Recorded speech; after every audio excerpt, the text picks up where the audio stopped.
Hey Track Gang, what's going on in this week's episode of the Boeville and Newtown? Well, it's right over here. Stand by and we'll get into what's happening this week.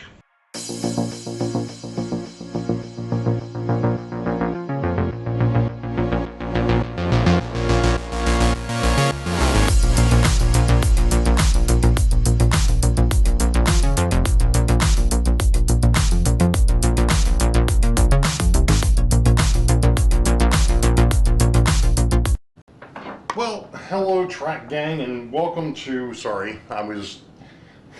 I'll explain here in a second. It's episode 23, it happens to be June 29th, or episode 23 for 2025, it happens to be June 29th. It's Sunday, which means that Sidetrack Sunday is the night, which Brian has. But anyway, by the time this video comes out, that'll be long since done. Been working on a rather unique little project because of being on call. I didn't want to get involved with paint because I was afraid if I got into painting I'd get a phone call, so decided scrap that idea, at least for today. So what I did is yesterday I went to Home Depot and picked myself up another piece of shelving, which happens to be down here at the moment. And what I did is I took the original shelving, this is all for the hidden yards.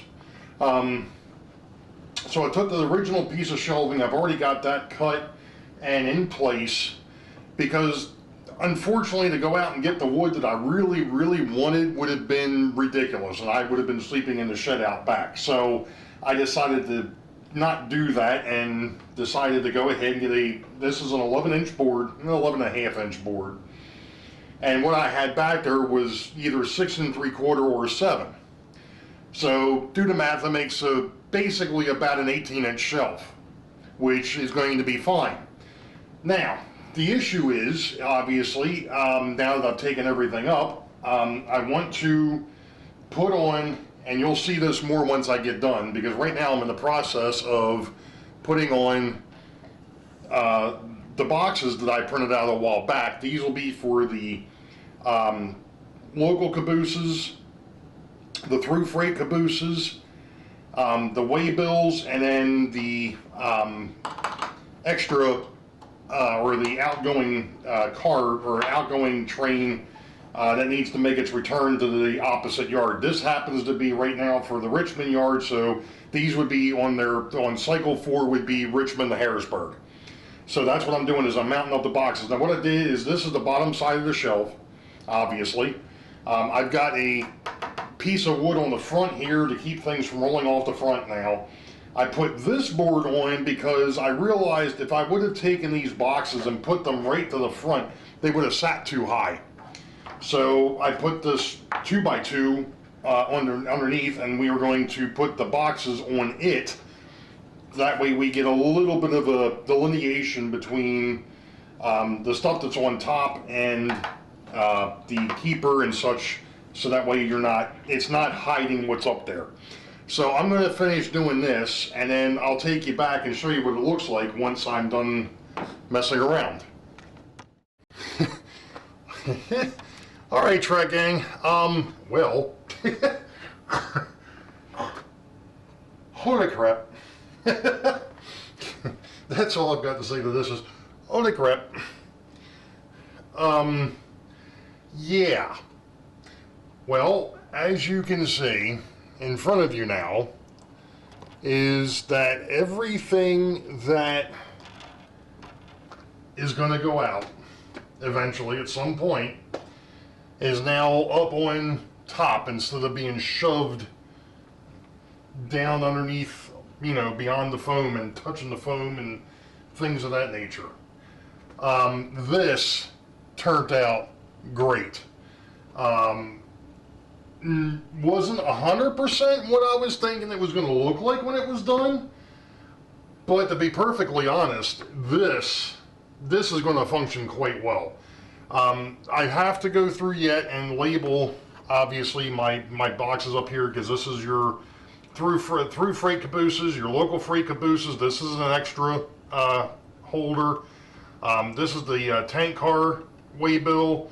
This is the other northbound train waybills. This is the next northbound that matches the southbound from Harrisburg. This is that through freight, the local through freight that stops at Newtown and waits for the northbound to finish its switching before it continues its run. And of course, on the opposite end, we've got basically the same thing. Now, I'm hoping it's showing up on camera, but this is your train card boxes. And I just realized that this one here is really loose. I am probably at some point going to replace these, but not right now. I don't know when I'll get to it, but not right now. I'm hoping, like I said, I'm hoping that showed up on camera. But there's your train boxes. And then, like I said, down here is you've got your next southbound that matches. This is that Cycle 4 train. You've got your waybills for your next southbound local. You've got your heavy haul train, the special train. I've got the car cards for it sitting here. And then you've got your through freights and then your local freight cabooses. But like I said, all the locomotives and all the passenger cars are now up on top. So you don't have to bend down to see what train you're supposed to be manipulating. And there should be enough room up here for me to be able to put the different lengths of passenger trains, because the layout does have, what, 1, 2, 3 different lengths, excluding the RDC pair. That is all by itself over on the side over here right now, because it's going to be going northbound. It's going to be going northbound at some point. I'll have to figure out where it's going to sit when it gets to the northbound yard. I'll deal with that when it comes, but there should be plenty of room to be able to put everything. One of the other interesting little tidbits here is the fact that when I first got the lighting from Heath over at Humanity Junction, I had used 5 of the 6 LED strips. When I redid this, I'm down to 4. I think part of it is the fact that I've kind of moved them a little bit. That's number 1. But number 2 now, because of the fact that they're actually further out underneath, they're actually 9 inches from the backdrop. They're actually closer to the edge, so there's more light. So I really didn't need another one. Number 1, number 2, it didn't work out right because of where the bracing and all sits. It would have been in a bad spot, and I've got up underneath. I've got a wire that I've got to tack up, because I'm going to go ahead and try and shrink down here a little bit and see if you guys can see underneath the layout. But like I said, over here, I've got a wire I gotta tack up somehow for the lighting. But yeah, this is a lot nicer now. Like I said, everything is pretty much at eye level. You know, even though for me it's a little bit short, but for somebody else, you know, like Heath or my daughter or Steve, the plumber, you know, everything is going to be accessible. You know, this is cool. This is cool. The only thing I didn't get out of this was a place to put the boxes for the southbound. I've got a place for all the northbound, you know, for the flat car loads. I've got a spot down there for them. I don't have a spot up here. I don't have a spot up here for them. I was hoping I was going to gain it. I did not. Theoretically, I could shuffle this stuff down a little bit, and I might have place up here for it, but I don't know if I'm going to do that or not. I'm going to see how things play out, and we'll go from there. But yeah, fun Sunday afternoon project. We'll be back. Okay, so I do need to do a little bit of touch up, but yeah, like I was saying at one point, it was going to have to be somewhat organic. Yeah, it's definitely organic, and I think I nailed it. Now, what I have to do is I actually have to paint around that with the brown color that I've been using, but I need to get more of that, or I need to make up some more of that. So that's a start. That's just the start. And yes, the road is going to kind of end behind the school, but it's not going to end. It's going to, it's actually going to disappear into a forest, which isn't there yet, obviously. But yeah, there's the road. And, you know, like I said, it almost turned out the way I was hoping it would. So, well, that's two things. Like I said, I've got a lot more work to do with this yet, but that's a start. So, we'll be back in a bit. All right, Truck Gang. Didn't get to the painting. I know I'm off camera here, but there was a bit of a reason. A couple things I just got back from patient first. I've got an eye infection. Yay! Wonderful me. Anyway, let's get back down here because you don't need to see my ugly mug. So I went through and I labeled up the boxes up here. As you can see, I've got cabooses through, cabooses local. This is going to be for the heavy haul train.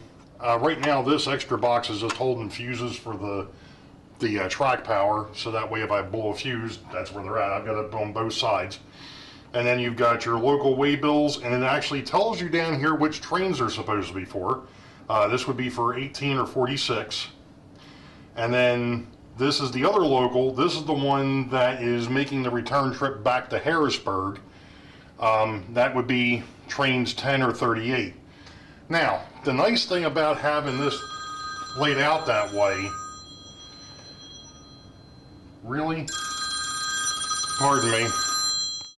Okay, take two, and I'm quite sure the light's going to flash, which it just did. Okay, anyway, back to this. So, basically what it is now is you've got the way bills for the new outgoing and for the return trip for the train that was originally the southbound. So these originated southbound. They're going back to Harrisburg. At some point, they'll probably go, in this case, at this point where I am in the schedule, they'll probably go out on train 38. This is going to be kind of nice because one of the things that I am going to be doing is I'm going to be updating the way bills, because there is a thing on here that says routing, and I'm going to do what David Poppett talked about years ago, and on that routing line, actually put in there what train that way bill is supposed to be for. So that'll be helpful to the operator or the engineer to know exactly what it is that's going on over here.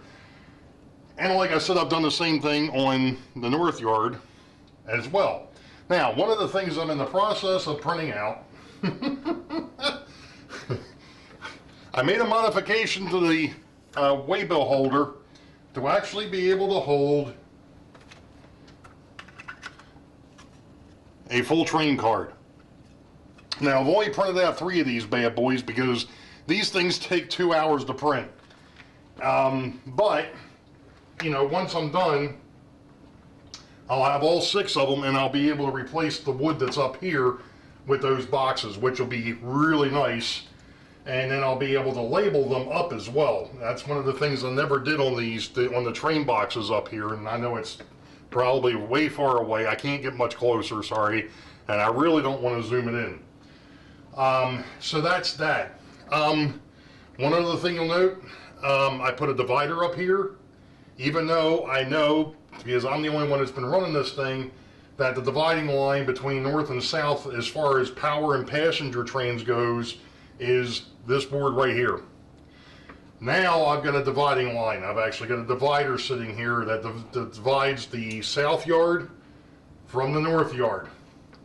And to be honest, the other night I went ahead and staged up these trains that are sitting down here, And this new shelving system is an absolute blast to deal with. Everything is, you can see everything. It's a lot easier to work with now. It's going to be a little bit tough maybe for somebody with some shorter arms to get to maybe some of the stuff in the back.